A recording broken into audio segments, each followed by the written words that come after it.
This is Thursday, April 23rd, 2020 for our TA question and answer session. So anybody have any questions today?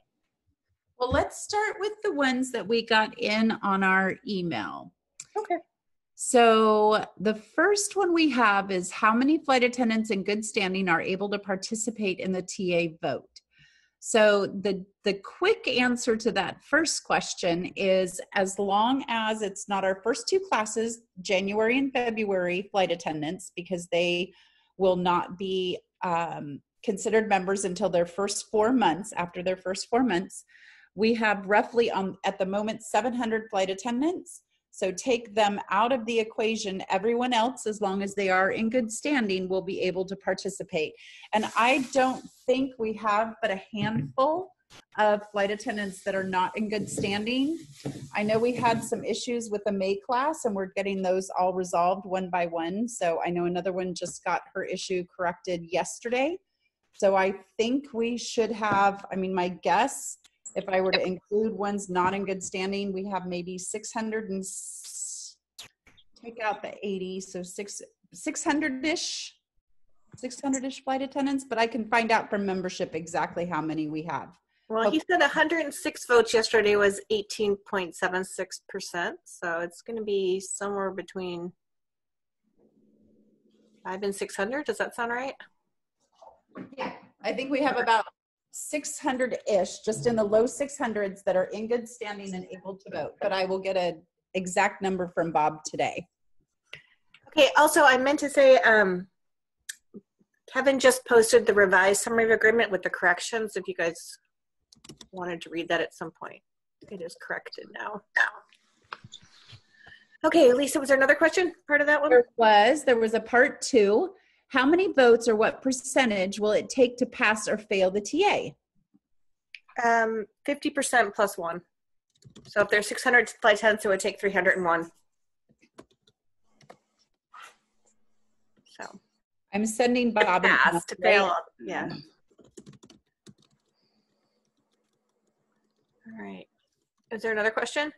Or Joanne has her hand up.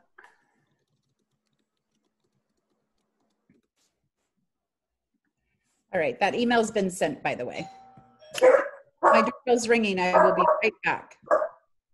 All right, go ahead, Joanne. Well, of course, the question of the day to, how many people voted now as of today, when you guys can tell me that, what's the percentage of votes out there today? I had Judy, your dog barking? Sorry, let me mute. Thanks. Okay. Thought that was Lisa's dog. Sorry. Doorbell. After I helped yesterday with all of my personal contacts, trying to remind people to vote and ask them if they'd gotten their ballot. And I had a handful of people that hadn't gotten their ballot. A lot of people got them yesterday. Okay. So arriving late. But I'm just curious as to what the percentage is of the, how many people have voted as of today, if we have that before the end of the session. Okay, I just, while you were talking, sent an email to our membership person. Like, he has the access to that. So we'll find out. He's pretty good. We both emailed him now. Yay. Oh, that's what you said. You just sent an email. I was wondering if this is what you meant, but you were gone. Well, he can wonder. No, it's totally fine. He'll get back to one of us right away. Okay, so Joanne, when you were talking to your friends, did they have any questions you couldn't answer or that you need more information on? Actually, no, I'm getting smarter every day. I reached out to, oh my God, our MEC secretary. Amy Bear? Oh my God. Amy. No, Heather? No, wait, no. Tanya? Tanya Phillips. Oh my God, I'm so sorry. I'm having a brain fart. Tanya and I have been working together, and I reached out to her to find out more about the reserve policy because I had somebody on the fence because of the reserve policy. And so I did my best to gather information from Tanya and pass that along to the member. And so I feel really good about this because I'm learning more about the contract as I'm doing this. So I'm just reaching out to whoever is, has more information on that kind of stuff when people ask me questions. So that was the big one that I couldn't answer until I gathered more information. I think I really understand it now.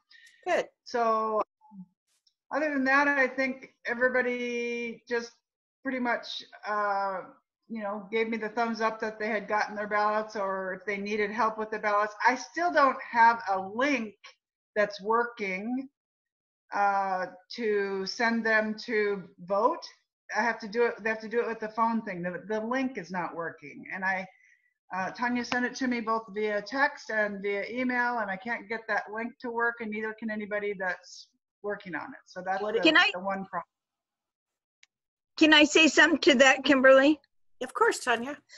I talked with Bob about that, and he said that you can only now call the number and they will give a member their ID number and their validation code, and then they'll go on and vote that way. That's the only way you can do it now. Yeah, there isn't a link that allows you to redo your information to vote. You have to call the 800 number.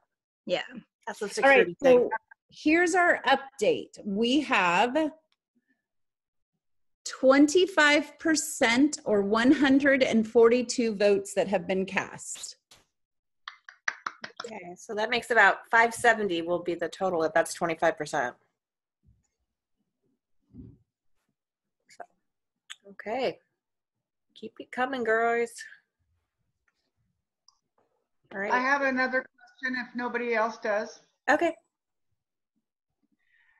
So I don't know how many of you watched the company webcast today, but the question of the day, I think from that was someone asked, are we going to require the crews to mandatorily wear masks? And, that's a loaded question, of course. And because of that question, one of my concerns on that, in that realm is, I think we need a procedure by which we wear masks when we go up to the cockpit to relieve the pilots when they need a restroom break on the E-175. I think all four of us need to be wearing masks when that procedure happens. And I wonder, I'm sure you're working on the background with this whole mandatory mask thing or whatever. I'm sure that there's all kinds of things going on in the background. And I think that the stuff that's not in our contract that you're working on in the background to protect us would be a great thing to tell us what you're working on. If you can't, the things that you can tell us, I think that would be helpful.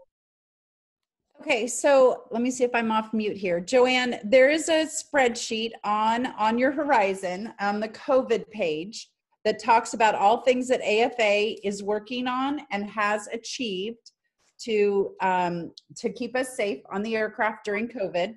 That spreadsheet is updated regularly. That list is entirely items that our safety committee and our MEC is working with management on. All of those we have been driving from the union standpoint. Everything that's listed on there has been brought by the union to management to be put into place. So it's regularly updated. Sarah with the international office has been receiving information, and we have as well, from the FAA that they may be mandating that crew members wear masks. They may be mandating that passengers wear masks. So all of these things are coming soon our way, and we will get a safety committee update. The safety committee is working on a communication for everybody other than what's just on the page right now.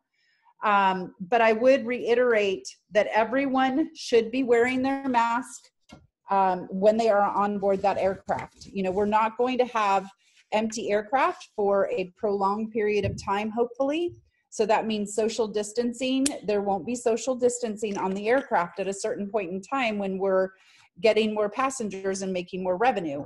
So the way to protect yourself is by wearing your mask, wearing your gloves, all of those provisions that we have gotten you protection All of those items we have fought for you to have, and we need people to be wearing them.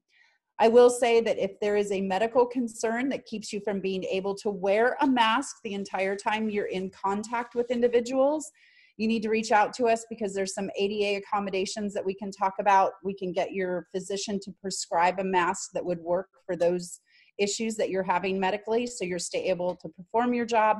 And also there's leaves if you're not able to perform your job wearing a mask. That said, I was in the crew room a couple of times in the last week dropping off these TAs. Flight attendants are not social distancing in the crew rooms. So flight attendants need to social distance when they're together. If they're together within 6 feet for more than 5 minutes, they should be wearing that protective equipment as well. The cloth masks that the company will be issuing, I believe they came in, were drop shipped today. They've been delayed several days trying to get through customs. The ones from Unisync have been tested per our requirements for chemicals in the materials. They have not been pre-washed, so everyone will need to pre-wash them. And the ones from Luli that will be coming in as well, we don't know the product information on those.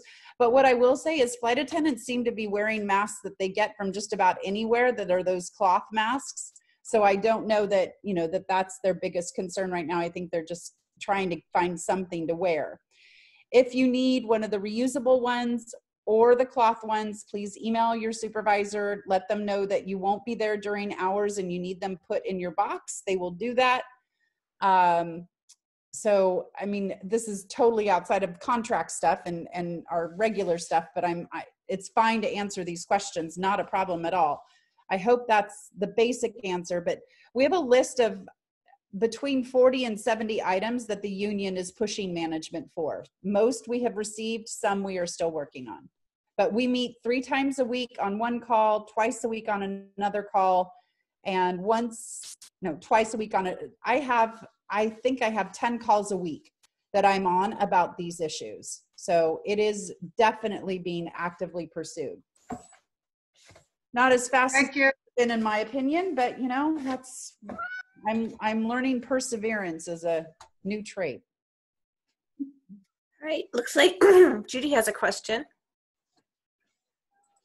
Go ahead. Sorry, this may have been answered in another Zoom meeting. That's okay. Just going over the abbreviated version of the contract. When we're talking about the commute policy, and it's saying, sorry, I'm just trying to find it here, up to 15% of FAs on seniority list may hold the W5 status. Which seniority list? It's the company-wide? System seniority. No, flight attendant system seniority. Sorry, that's what I meant to say. Okay. Because when Medford closes, everybody's going to be commuting. So I just wondered if it was 15% from that location or company. Okay, or 15% of the listed commuters, but there's also 15% of the flight attendants. There's also provisions of if you were to have the base closed, I believe. Kimberly, are there not, for the commuting policy, isn't there a provision to of that? Yeah, hold on. Not in the, oh, wait a second. It just says we would have the so let's, for argument's sake, say Medford closed in September. Until December 31st, we would, we'll have that W5 status until December 31st, regardless of the 15% cap. And then you have something for the next year if it happens at the end of it goes for the following year. If it closes after the last quarter, right? So you're going to get at least 3 months of it, even if you wouldn't otherwise qualify for it, and potentially more depending on the timing of the closure. Okay. Did they say something on the meeting today about closing a base? No. Oh, okay. No. It's There's just no discussion about closing the base at all. They talked a lot about cutting costs. And that's an idea. With Medford, they have not allowed any new flight attendants in a year. Right. And they have allowed many to escape. And so we're down to like 24 flight attendants. That's on the books. Not all even prior to COVID, there were half of them were on leaves of different kinds. Wow. So we are the smallest base. I don't know that it makes any sense for them to keep us open. So I'm just thinking ahead for the majority of us. In fact, the ones that are left pretty much live here. So we would all be commuting. Judy. They're not going to close Medford. It's going to be open for another 10 years. Until you retire, then they're going to close it, Judy. Thank you. Okay, thank you. I'd love for it to stay open. Believe me, we'd love to see the California flying. Which leads me to my second question. Sorry. Lisa, on the SOC today, I saw that SkyWest doesn't seem to be canceling as many flights. Yes, they are actually. They don't do any pre-cancellations within the 24 hours that we show on our drop down. But yes, they do pre-cancellations differently than we do. And they have dropped down their flying equally to ours. And we've actually picked up 17 flights from them. And I'm waiting to get the ones that we have picked up. So when it shows scheduled flights, I know the load factors are down, but it's saying the main line has that screenshot that you're looking at where it gives the operational report. SkyWest does not cancel within 24 hours like we do. Okay, but looking at I understand that, but when I'm looking at the number of flights they have, mainline has 144, Horizon has 116, SkyWest has 88. That's still a large number for them to have of our flights. They have, yes, but if you looked at what they had before, they have dropped down proportionately to what we have. And they are also doing pre-cancellations. They just do theirs 3 days out versus 24 hours out. So I guess I'm looking at, they still have 88 flights, which is pretty close to our 116. Why do they have so many? Why aren't we taking those back? I guess the question. Right. They have less than we have, which is what that's showing. So they drew them not by much. But they did draw them down proportionately, and that report they sent over to me, and I can't share it because it's under NDA. They have dropped down proportionately to what we have, and we have actually now captured 17 more flights from them. So are we going to be capturing more? Yeah, I mean, obviously we will, and I don't know if I said in here, but our scores are still below SkyWest scores. So there's work that we have to do outside of the COVID world when we're back in our normal working situation. For us to get more from them, we have to improve our scores. And I know we all believe that we do the best service, and I believe we do. I believe we're the best flight attendants. But for some reason, those scorecards are not showing that information to be correct. We're not far below them, but we're underneath them in every category. And I know none of us, I mean, we always say, but we score better, we do better. The facts do not show that. And I'm also having them work on a report that shows exactly where they're getting a higher score than we are. And I want to see those comments compared to our comments. So I am digging into it. But what I can assure you of, they have dropped down their flying, but that report on your horizon where we go into our operational status, we will not see canceled flights on them for pre-cancellations ever. They just don't show it. Their system is different than our system. And that's fine. I totally understand that. It was more also looking up at what the actual scheduled flights are as far as how many are mainline, how many are us, how many are SkyWest, and the difference of 88 for them and 116 for us. Given this current situation, it would seem it would make sense to keep our people employed more, is to take away even a higher percentage of those 88 flights that SkyWest is flying for us. Right. And I will say, I mean, my answer that they have dropped down proportionally doesn't mean I'm satisfied with just what they've done so far. I just want everyone to know that they have actually done that. They have actually provided me that data. And they are committed to. Nevin went in just last week or the week before and got 2 more flights back. So they were giving 2 flights over to SkyWest, and he went in and said, you know, why are you guys doing this? We need these. So this is not a perfect situation by any stretch of the imagination. It's horrific, and we need that flying. And I want everyone to know that is truly what we're working on. But I also have to balance it with what is really happening. So don't think I'm okay with what's happening because of how I said it. Just, no, I know.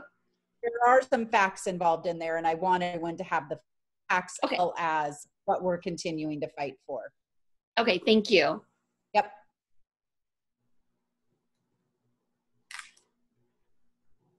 All right, we had one other question that was emailed in. Let me grab this real quick. Let's see here. Where did it go? Could you please walk through Article 1 in regards to the protections in place for our Horizon Flight Attendant Work Group when and if Alaska Air Group might acquire other work, as in the closing of Raven Air Group or other airlines in bankruptcy? Well, I'm not sure if she means acquire other work or if she means acquire the airline. Because those are going to be two different things, right? So if they acquire the airline, then we go under are they union, Raven? I don't know who they are. Are they union? I don't know if they're union or not. I thought they were a charter, but I don't know the answer to that, Kimberly, honestly. You know how many they don't have as many flight attendants as you do they? I didn't even know. They would not have as many as we do. Okay. So well, that's a guess. Again, sorry, I'm guessing. Okay, well, if Air Group bought Raven, they could do two things. They could run it as a completely separate airline, or they could merge it either with Horizon or with Alaska. I don't think they would merge it with Alaska. So if they run it as a separate airline, then we have the right to organize them, to have them join the AFA by only with the card check agreement instead of an actual election, and with both employers staying neutral, which is huge. And then if they actually merge them into Horizon, then you have merger protection language, which basically says if they're both AFA carriers, then it's easy. It's AFA will represent them, and your date of hire will determine your relative seniority or your merged seniority. And then if AFA does not represent Raven, and I, as a matter of fact, they do not, since I don't even know if they're union, then there's an election between the two to see if AFA represents them, nobody represents you, or some other union, I suppose, if they were able to get enough cards to show. But realistically, I think Raven is probably small enough that AFA would continue to be your union. We would add them into us, and we have in our contract that it would still be data higher seniority, even if they're not an AFA carrier. So, is that the answer you're looking for? Well, you don't know, it's an email, but that is the answer. Those are the protections that we have. Excellent. All right, Joanne, you have your hand up? Yeah, Kimberly, I just went to the Horizon or afahorizon.org and got the major changes revision that you put on there. Did the actual TA draft get corrections too, or just the summary? I'm working on correcting the draft, but I wanted to get that posted if we could. So that should be posted today or tomorrow. Okay.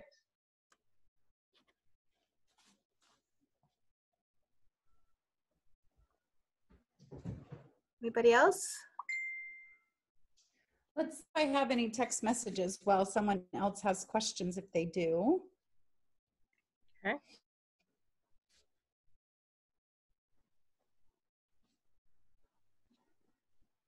Nope. So Kimberly, let's open up the summary of changes, if we can both find it.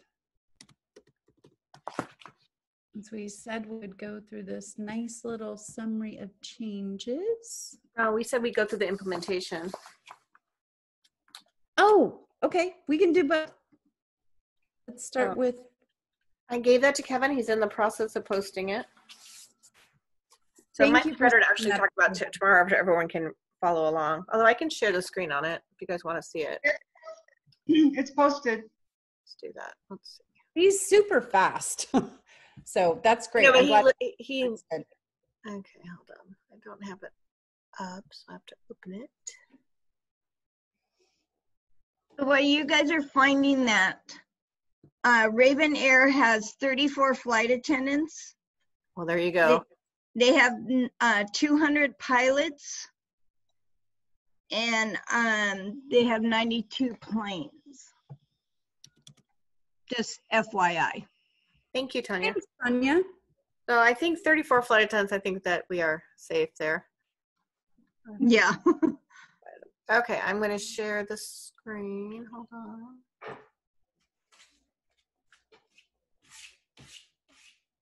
I'm still here. I'm just over at my cutting board for just a second. Oh, wait, this is not the document that we want to look at. Hold on.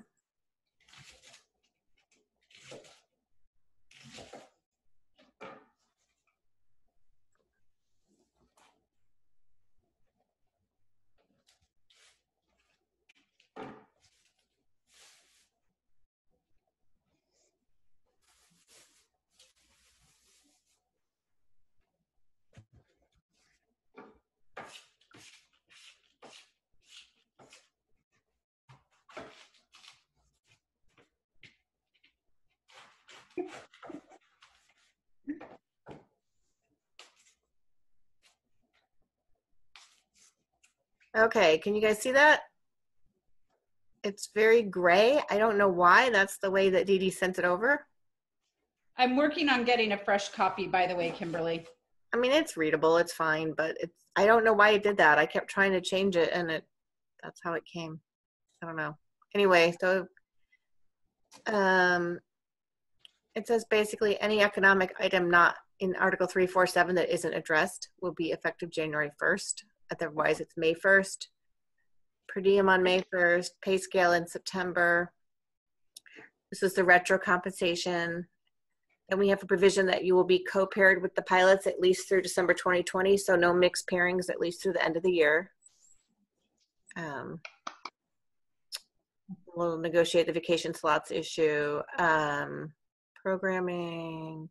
And it says we'll form a joint contract programming oversight committee. And the piece that matters here is if any deadline affecting flight attendant compensation is not met, the flight attendant will be retroactively compensated in her next paycheck as soon as it's programmed. So now we can read it. So here, I still don't know why it's printing, like, coming out like this, but so recognition scope, that's data signing, definitions, data signing, compensation is per this schedule. Longevity premium, September 1st. And then like reserve guarantee, it says when the new Article 7 is implemented, which should be April. Same with the reserve show no-go pay going up from 2 cadets to 3. Instructor override starts in January. Open time, if it later goes premium for the same days, starts in April because that's a programming issue. New holidays will start in January. Drug test in January.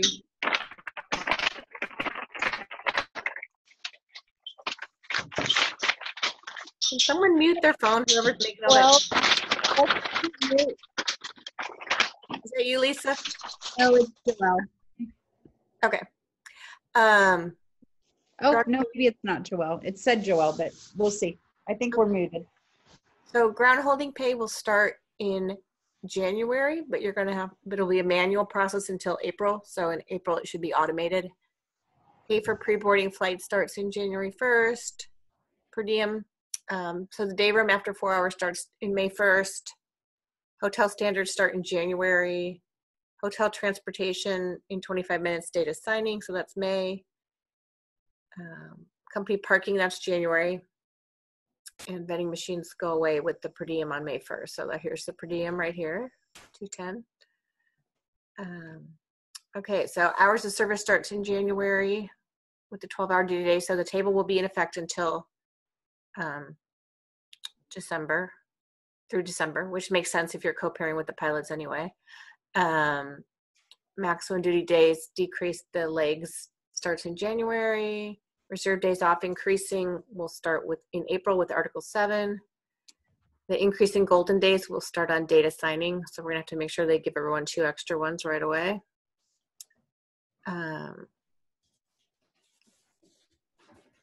Rescheduling to 14 hours, 16 to place the rest. It says January 1st, 2021, but that's actually already in effect because that's a side letter. So, and then calling in sick 1 hour prior to check-in will start in September. So you can do that all summer. PBS will start, it's just a change behind the scenes. We'll start in May for June. SAP will start, the changes in SAP will start in April because that's a programming issue. Rescheduled trips within the footprint will start on data signing. Trip cancellations, so the AB day stuff that we have now will start data signing, but they're already doing that. Flight attendants who volunteer for, pick up, or drafted into a trip will not be extended, starts in April. Assigning trips to reserves from the pink will, or not from the pink, from the flight attendant board will start in May 1st. JetBridge trades will start April 1st. There's a lot of programming involved in that. And trains with open time based on number of duty periods instead of calendar days will also start on April because of programming. So the reserve section basically all starts in April, except for the 2-hour call out will start on May 1st, the date of signing.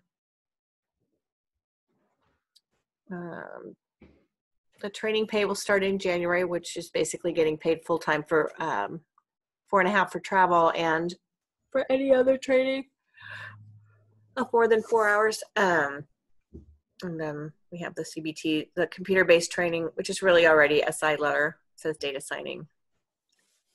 And you can start attending CBT or recurrent while you're on a leave, which will be important for a lot of you, and get your pay for that starting right away.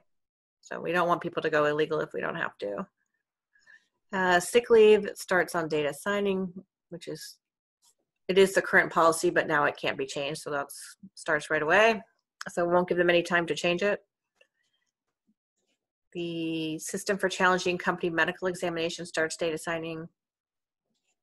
Vacation, the 2-round bidding, it's data signing, but again, that's the side letter that's already in effect. And then crew scheduling pay if you get flown into your vacation will start in January. Joanne, do you have a question?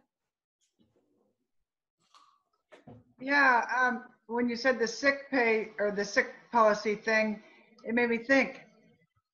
I assume that because we're in the middle of the vote for this contract, they can't change any work rules until we vote, right? Like they can't go in and change that to sick time to 9 or whatever right now because we haven't got a new contract yet, right? Well, I mean, we're in the in theory they could, but then on May 1st it would pop back to 10, so there's really no point to that. Okay, of course. Right. LOA, the 6 months staying for your insurance. If you come back, you get another 6 months after 30 days, starts in January. Parental leave will start on data signing. We have some rules for court appearances, job or non-job related, starts in January. No changes in furlough.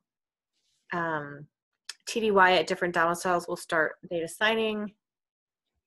The moving expenses, and this is a very, very minor change, will start in January. The benefits language will start, well, it'll technically start in January, but it will have to come out in October, November for open enrollment. So that's where you'll see it this year. Union business starts in January. The provision for us to collect back dues through payroll deduction starts on data signing. Grievance changes, data signing. The picketing language, no strike, no lockout, starts on data signing. The flight tech, the FAAS data signing. Commuter policy starts on data signing. I'm not quite sure how they're going to make sure everyone is correctly registered and so forth on, 1 day later, but okay. Safety and health, data signing, duration, obviously data signing. And that's it. The hotels, like I said, start in January. These are the dates here for your, it's not highlighting. Ratification bonus, $1,500 in January and then $750 more in May. So, any questions about that?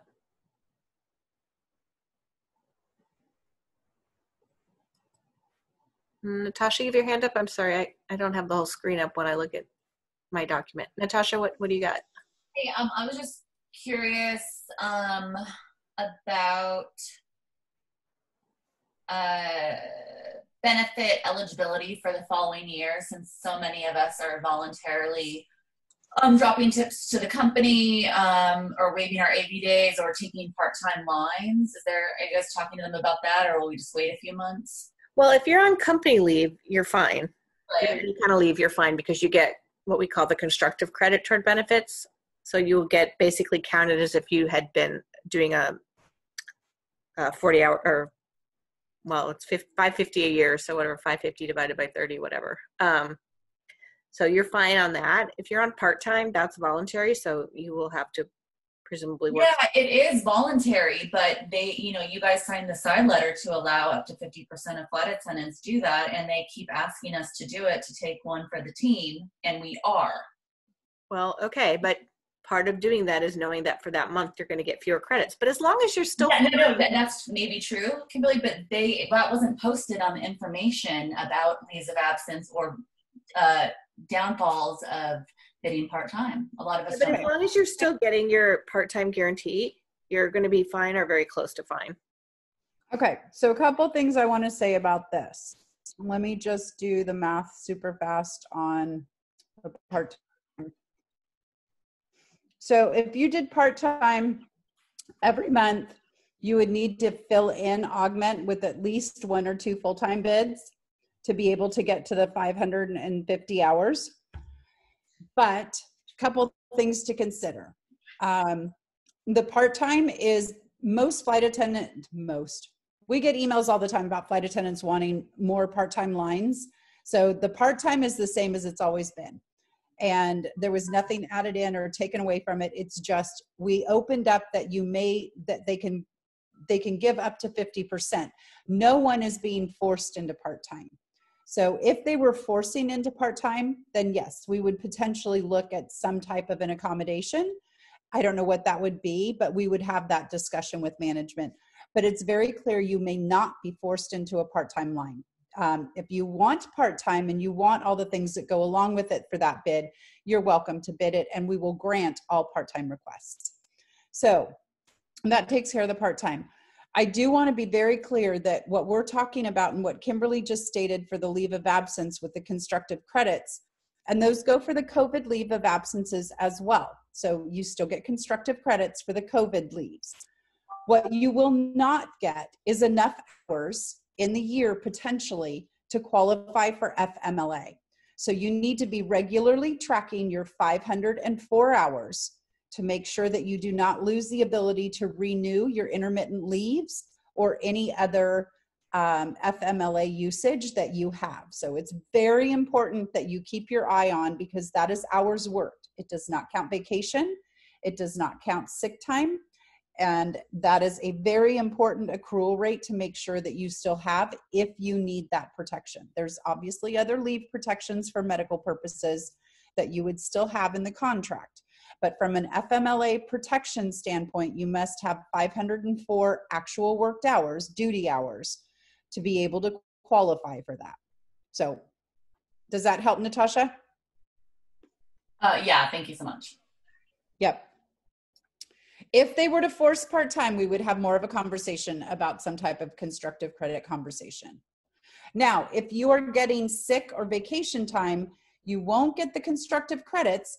You will get the sick and the vacation hours that you claim for your medical benefits renewal for the next year.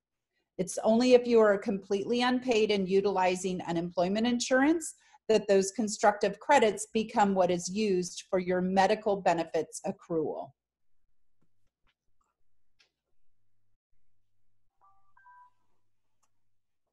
Joanne, you have a question? Your hand was up. Maybe you forgot.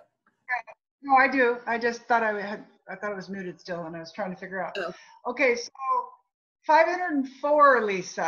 I've not heard that number before. 550 for full-time, 350 for part-time as far as our medical benefits, but the leave as far as FMLA is 504 hours in order to keep, I don't have intermittent leave or anything, but I just wanted to clarify that because I've never heard. It is a different number. For regular jobs, it's 20,080 hours for full-time employees. And we were able to get a crew member exemption for this a number of years ago. And it means that you must have 504 hours each year. It's a rolling calendar year, just like all of our other, sick time usage type year. So it's a rolling calendar year, a look back. If I applied today, they would go backwards 1 year and ensure that I had worked 504 hours and at least a percentage of the bid I was awarded. So there's two components to it. You just need to go out onto the AFA TA website. All the information is out there. It's complicated, but it's out there and you can gather all that information on how to use it. But the number to keep in mind is 504 actual hours, not Credit hours. Credit hours. 504 right? Duty hours. It's duty. So but it's also a minimum percentage of your bid as well. So you can't fly all of your bid, get up to 504 hours, but have only worked 40% of your bid line the whole year. You have to work a percentage of your bid as well.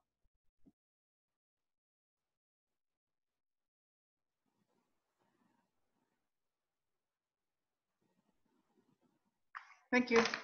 Yes, absolutely. And there's an FMLA question and answer kind of page on the AFA CWA website. And if you just type in search FMLA Q&A, it will pop up for you.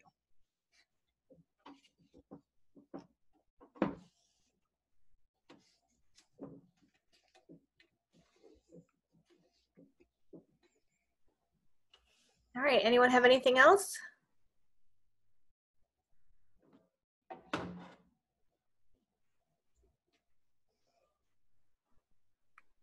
Okay. Okay, well, I guess we'll talk to you tomorrow. If you want to come back, we'll be here at 12:30. Thanks, guys. Again, I'll be available by phone if anyone has questions that wasn't able to make it in. So I'm checking my phone. I'm finished putting my soup on. So I'm going back to my office, onto my regular place, same bat time, same place. So if you need anything, send me a text or call me or email me. Thanks, guys. Thank you. Bye. Thank you.